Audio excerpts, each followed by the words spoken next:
Hello and welcome back to the channel. Today we're going to talk about the Sunland Park Oaks and the Sunland Park Derby. They're both on Saturday, no not on Saturday, they're both on Sunday at Sunland Park of course. And they're part of the Oaks and Derby Trail. I don't know if I would look at these races if they weren't part of the Oaks and Derby Trail because I don't look at Sunland Park. But they are, so let's take a look at the Sunland Park Oaks first. And we'll focus on the most important fillies. And then in the Sunland Park Derby we'll go down the list one by one. So let's start off with the Sunland Park Oaks. Alright, number 4, Bottle Rouge is the favorite in this race. And she was in the Breeders' Cup Juvenile Fillies, but she didn't do anything. She was 6th most of the way, and she never really threatened. It's a concern because that was her only route start, and this is a route race, so I wonder if she wants to go this long. It was a Breeders' Cup though, this is an easier field, and 2 back she did defeat Explorer by 1 length.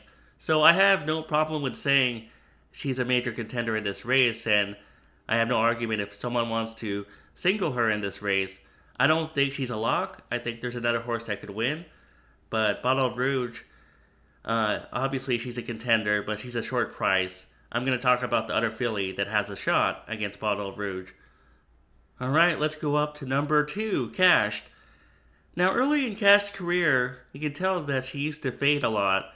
She went from 1st to 2nd, 2nd and 3rd. She lost 3 lengths in her debut from the mid-stretch to the finish line. And in the Golden State Juvenile Fillies, she was 2nd by a head, and then she was 4 1/4 of a length behind. She used to lose ground in the stretch, but her last 2 starts have been different, in my opinion, and we're going to take a look at the Starlet Stakes. And I thought Cash finished pretty well. I know she loses by 1 length, but she was facing good fillies in this race. I think that was Nima, the one that's fading right now. But Cash, she was finishing well. I mean, she had to put away the Baffert filly, and then the other filly caught her on the outside. I still thought it was a good effort. And we're also going to look at the California Cup Oaks on turf. I know this is a turf race that we're looking at, and the Sunland Park Oaks is on dirt, but I just want to point out that she closes better than she did before. And again, she's the one with the white blaze right here in between horses. And again, the outside filly does catch her for the 2nd time. But I love the way that she finishes up. She finishes up strongly. And I thought she ran well, even if the outside filly caught her again. I think there's a chance that she could last this time. And maybe hold off the Baffert favorite on the outside. She only lost by neck in that turf race. And she only lost by 1 length in the Starlet, which is a grade 2 race. And they were both route races, a mile 1/16 and 1 mile. And so I could forgive how she ran in those sprint races. She did break her maiden at 6 furlongs, but again, she had a habit of losing ground in the stretch, and I don't think that's the case anymore. I think she has a shot to upset Bottle Rouge. So Cashed is my choice in this race, but obviously the Baffert favorite could win also. I'm not saying that she can't win, but if you want a horse with more value, then Cashed would offer that value. So she's my choice in this race. We'll talk about one more filly. Number 7, Pashmina. She was 4th in the Silver Bullet Day at Fairgrounds. She was a stalker in that race, but she had no pace to close into. Taken by the wind, we've talked about this before. She controlled the race from start to finish. And you see -20, -13 if you're using Breeze. That means the pace was slow. And 25, 50, 114, anyone can look at the fractions and realize the pace was slow. So Pashmina had no chance to close into that pace, but she was only a length and 3/4 behind at the end. I thought it was a good effort, and I think she could run 2nd or 3rd in this race. So I don't like her to win, but I think she could finish 2nd or 3rd or 4th if you're doing a superfecta. Pashmina is my underneath horse for this race. Again though, my choice for this race is Cashed. She's been finishing well in her past few starts, and I think she has good tactical speed, or she could be on the lead. I think Cash is reaching a new level. I would think so after 7 starts, that you would start to improve and get better. So Cash is my choice in the Sunland Park Oaks. I think she could beat the Baffert favorite. And let's move on to the Sunland Park Derby.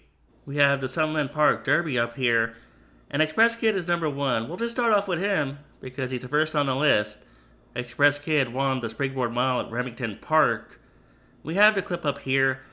I like the way that he opens up in the stretch. I know the jockey is asking him pretty hard, You see the left-handed whip, but still, he does respond.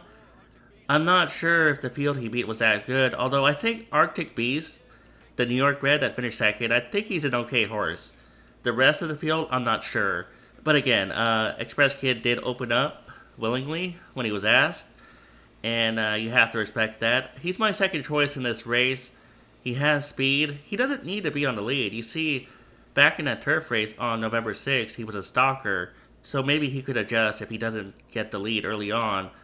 Express Kid has a shot to win the Sunland Park Derby. Let's move on to number 2. Number 2, Sharon's Beach. He was second in a maiden optional claimer at Santa Anita, and it was a restricted optional claimer, so even though it was a restricted race, I still like the way he finished up in that race. We have the clip up here. Liam Smith is on the lead.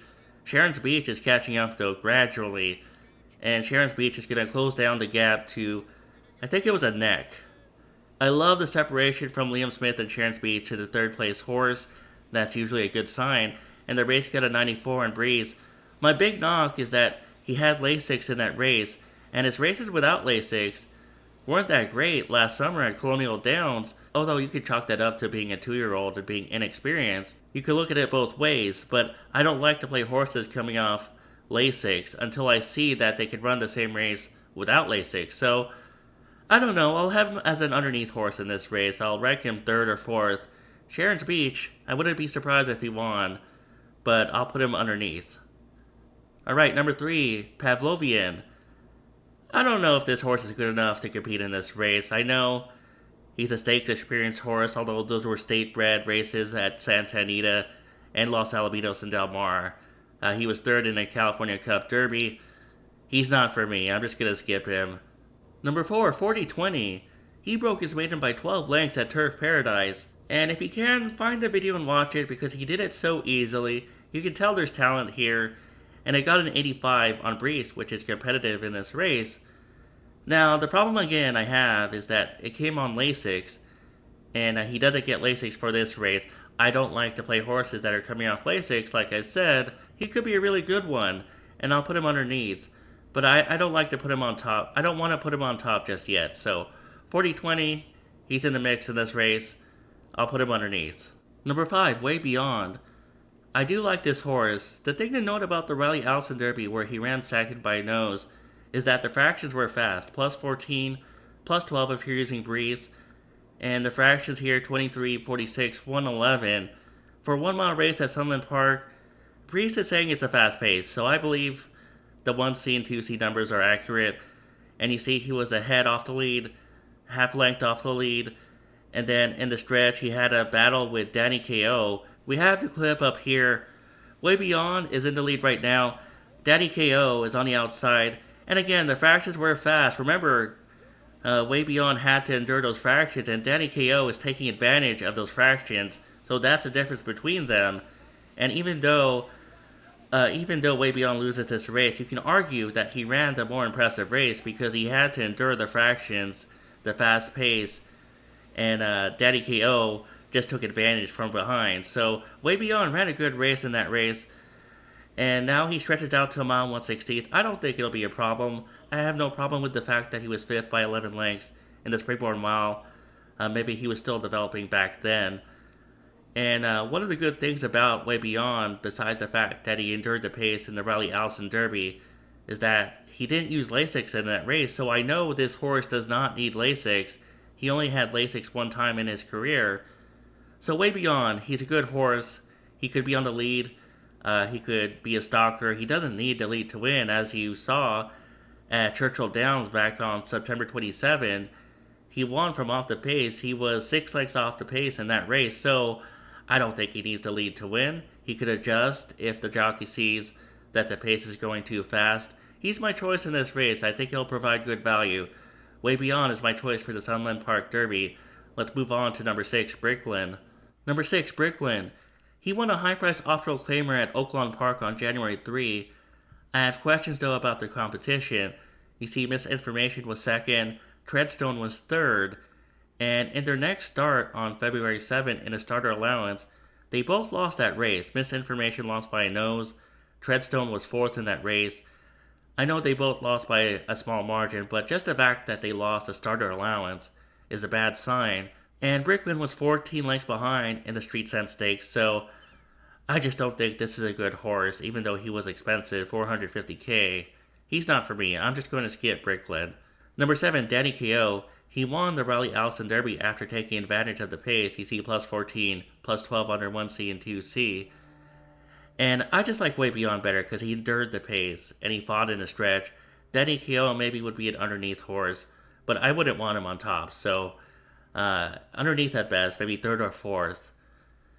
And we go down to Bontis Folklora. I don't like his 1 mile races at Aqueduct. He always lost ground in the stretch. You see 4.5 lengths to 5 3/4 of a length, 14 lengths behind, 15 lengths behind. Does this horse want a route? And he's going a little farther in this race, a mile 1/16. His 6 furlong race was good. I know he lost by 4 3/4 of a length in that race, but he was 10 lengths behind in the stretch, so he was making up ground in that race at 6 furlongs. Again, this is a route, a 2-turn route at a mile 1/16, so I don't know if he can go this far. He's not for me. I'm just going to skip Buntis. Okay, my top choice in the Sunland Park Derby, as I said, Way Beyond. He has tactical speed. He could also be on the lead. And I just think he ran a great race in the Raleigh Allison Derby to endure that pace and only lose by a nose at the end. It doesn't bother me that he was 11 lengths behind at the Springboard Mile. Maybe he didn't like the track. Maybe he was still developing. The Raleigh Allison Derby was a good race. So Way Beyond is my choice for the Sunland Park Derby. But I do recognize that the Rail Horse Express Kid could win. And 40-20 and what was the other horse? Sharon's Beats are both part of the mix. So there are a number of horses that could win in this race. I'm picking Way Beyond because of his tactical speed and his good race in the Raleigh Allison Derby and the fact that he will offer some value because I think the bettors will look elsewhere in this race. So Way Beyond, he's my choice for the Sunland Park Derby. Thanks for watching my video, and I'll be back soon with more videos covering the Derby Trail.